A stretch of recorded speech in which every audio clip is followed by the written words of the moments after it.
Hey, welcome back to JG3 Reviews. My name is James and I do fountain pen, ink, and paper reviews. And today it is a fountain pen. This is the Hongdian N7, particularly in the Rabbit Moon version, which means it is this really nice kind of a gunmetal gray color. You can also get it in a gorgeous peacock teal version that I think is really striking. But I decided to go with this gray version because I had already ordered a teal pen like about the same time, and you can't just go around buying everything teal. Okay, anyway, I got this pen, and I really like the Rabbit Moon version of it because I like the design and some of the features of the pen. Speaking of which, how about we flip that camera and get into the design, the features, the writing test, and all of that stuff. All right, here is that Hongdian N7 Rabbit Moon, and that's the motif of the designs you'll see around the cap, and especially up here on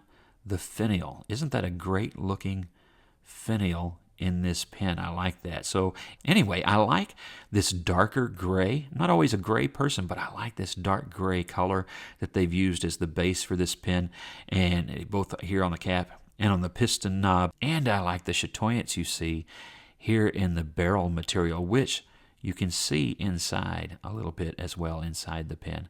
Just really, really nice materials and well put together. This is a well-made pen. That clip, good and strong, and I like the finish on that as well. At the base of the cap, you have the band that says LT, Hongdian, and then on the back side, N7, so you can remember the model that you're looking at. I always find that really handy when doing these reviews. And then a polished metal end to that piston knob. Let's do the cap count. So to open this pen, it takes less. That's 2 Hongdians in a row that they have made that move. So less than a full turn, about a 3/4 turn to open up this pen. Isn't that great? I love that. Very handy if you're having a day where you got to take the cap on and off and on and off, and you don't want it to dry out. Now, this is a piston filler, so you do have, and you can kind of see that piston in there, by the way, the shadow of it. You do have an ink window, so when we twist that knob, the piston comes down. If you're not familiar with these pens, the piston comes down, it comes into view, pushing the air out, and then as you twist it back, well, then it draws in the ink by vacuum. Let me just say, it does not come with a tool to be able to take this apart and maintain it. However, the tool can be obtained from a seller on Etsy called Easy Buy, or you can get this on AliExpress as well, the tool for that. I think in both those cases, it's a brass tool, so it's a little bit more than a typical pen tool, but it's really a well-made brass tool. Now, what I did is, instead of buying the part, I got another pen that I'm going to review here in a few weeks that just happened to come with the same tool, just in stamped steel, and so I didn't have to. So if you already have some pen tools, you might just check and see. They might fit. The one that I got it with is the Hongdian 100, and really neat pen that I'll share with you later. Now let's look at that nib. So the nib has, again, that Temple of Heaven design that is really neat. It has fine here, Hongdian there, and then you can see the temple design on the nib. Then simple breather hold. It is a number 6, and you can get this in fine, extra fine, and fude, and then typical plastic feed. Now, I did neglect to check one thing for you. Does the pen post? Yes, it does. Is it secure? Yes, it is. Is it too back heavy? For some people, yes, and especially since the tactile feel on the section is a bit light. I would say that this is a pen to write with unposted. It's long enough you can do that easily. Has a nice diameter to it so that it's really comfortable in hand and will be, I think, a comfortable pen to write with for most people. So I say we put some ink in this pen, do a quick size comparison, and see how the pen actually functions. All right, for our size comparison here, we have, of course, the Hongdian N7, a Faber-Castell Hexo, a Jinhao 51A, the Pen BBS 480, and the Pilot Metropolitan. All right, before we can even use this pen, we got to ink it up, right? Now you might think, what's in that bottle? As some of you with keen eyes know, this cap means that it is private reserve, but what's it going to be? Well, I decided I didn't really feel like going with a black ink. I wanted to. I almost did. But then, while looking in the cabinet, I thought, you know, it's been quite a while since I've used any Black Magic Blue. So that's what we're going to use today. Again, the way that these piston pens work is you twist this knob and the piston eventually comes down. You can see that there in the ink window, expels all the air. Then you simply put that in the bottle and twist back the other way, and it fills that pen. Good night, it's a guzzling up all my Black Magic Blue. Look at that. And you fill that pen up. Now I'm going to expel 1, 2, 3 drops.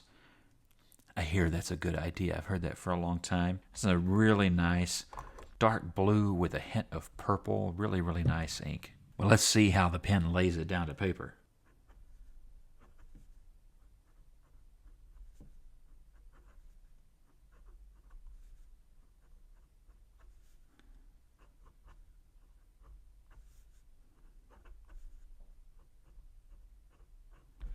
Okay, now that's not much writing, but I can already tell you something. The pen has just the slightest feedback in a good way.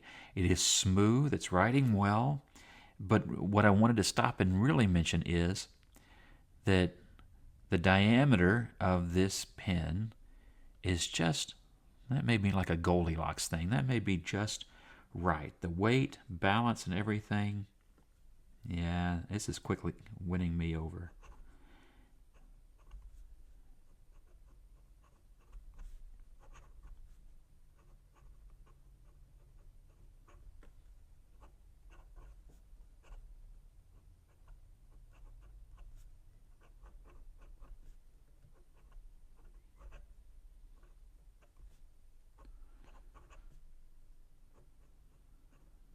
Very nice, very nice. Check for wetness. As I suspected, just a little bit dry. Well, that's okay. That means it'll economize my ink there. Dry, but nice. Okay.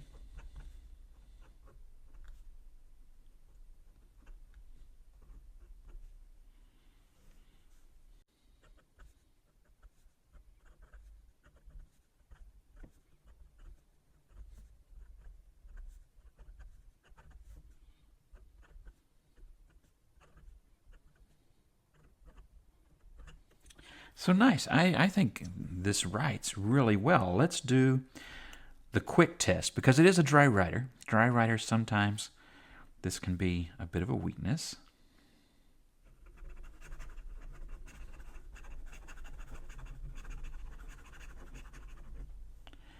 Okay, so you see here, I did not lift. So what we see is the pen.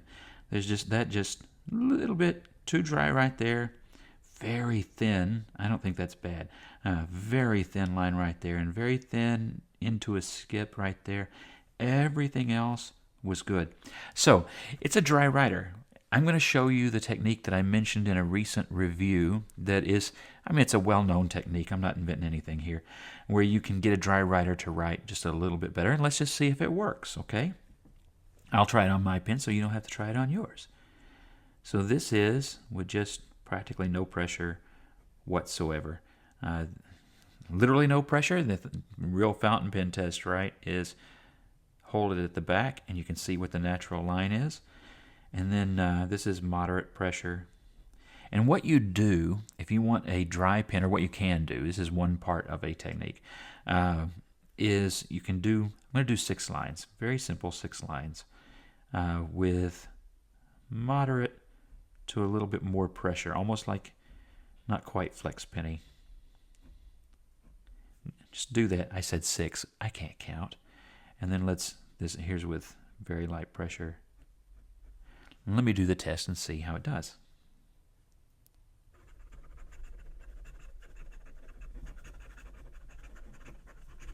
Okay. just right here. And I mean, I was holding the pen so lightly that it almost, I know it looks because of my double joints like I'm holding tightly, but I almost let go of the pen right here. No skips through here at all. So already you see just a little bit of improvement. You don't want to overdo it. I'll caution you, do not overdo it. Don't press too hard. You don't want to spring those nib tines, but just enough that you kind of increase the flow, and you can do that with a dry pen. I do that with my Pen BBS pens usually when I get them, especially if they're fines. And I'm satisfied with that. That's good enough for me. I'm not going to press it any farther unless later on I go, maybe a little bit more. But even just that very simple thing can tune a pen just a little bit. Often that's all that it needs to get just a little bit more flow, and you can see the difference between those two tests. Pretty cool. All right, the pen. Well, I could easily recommend this as a good piston pen, especially if you are willing to get the tool so that you can clean that. Now, I think maybe they don't want you to disassemble it much because they don't include it, but eventually you might need to do that to clean the pen. If it's your only fountain pen, you're using it so often, you don't do that quite as often because they're better lubricated, because there's constantly ink in them, and yada, yada, yada, yada, yada. Anyway, do I like the pen? Yes, very well made. The quality on this pen is really nice. The fit, the finish, just the design motif. And if you like teal, let me tell you, that peacock teal blue pen is gorgeous. And even though I don't like to buy both pens, I try not to do that. It's been hard. I'm not going to do it, but it's been kind of hard not to. But I don't need two of these. So if you really like teal, you might want to check that out. Otherwise, I'm really digging the gray version of this pen, even though it gets a lot less attention in fountain pen reviews. I think it's a really nice finish and a cool motif. So check that out if you're interested. And as always, God bless you, and I really do hope that you have a great week.